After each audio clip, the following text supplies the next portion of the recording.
So yeah, like I was saying, I'm an independent journalist with Common Ground USA. And first of all, I just want to ask you, what are you out here doing today?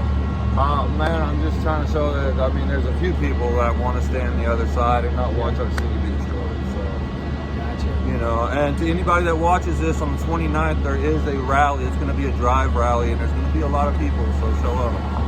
Now, like the name would suggest, Common Ground USA, very passionate about finding common ground between different groups of people. And what we found that a lot of times there is a place where that both people agree on. They just don't tend to talk about it because it's more sexy to fight and argue and all that kind of stuff. For sure. Do you feel like there's any level of agreement between where Police you stand? brutality.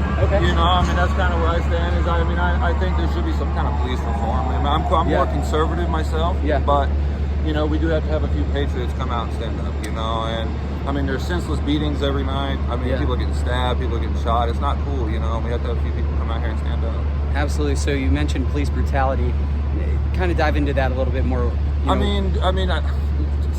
don't know, man. I've had like 2 run-ins with police myself, and they were never good. They were never handled good. I mean, I do believe that there is a systemic problem as far as race goes, as far as police brutality. But as far as a nationwide systemic race problem, that's being put on by media, man. That's, you know. Yeah.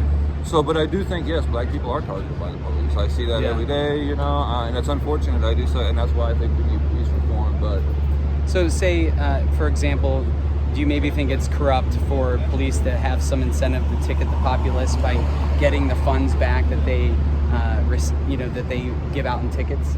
You know how a lot of municipalities will make money off of, off of ticketing the public. Do you feel like that's a conflict of interest? I think that's been a common, like knowledge since I was a little kid. Because I mean, even the state police, the state police have monthly quarterlies, and like if you get pulled over by the police or by the state police at the end of the month, more than likely you're going to get a ticket, you know. And I don't know. So you feel like maybe that's a little bit corrupt? That's what I'm saying. I'm conservative, man. There needs to be, the people need to take back over. You know, they already have their hands in everything. Our pockets for the car we drive, the gas we put in it, everything, man. So I mean, they've overreached their bounds, and it's time to stand up for it. So.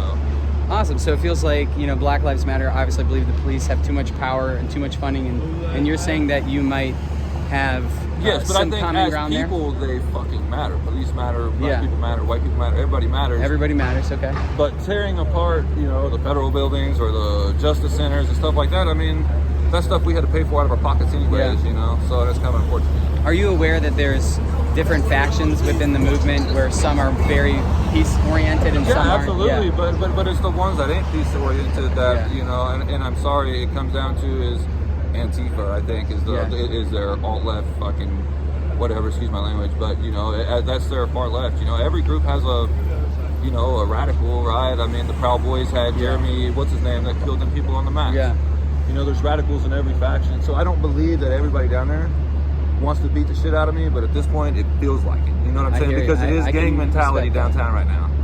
It's full-on gang mentality. So there is a lot of that down there. I'd encourage you at nights. There is a speaker, Itchy and Idris.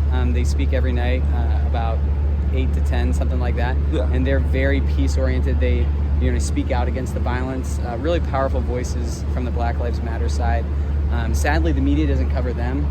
Sadly, the media doesn't prop up those voices. They're preaching peace and practical ways forward.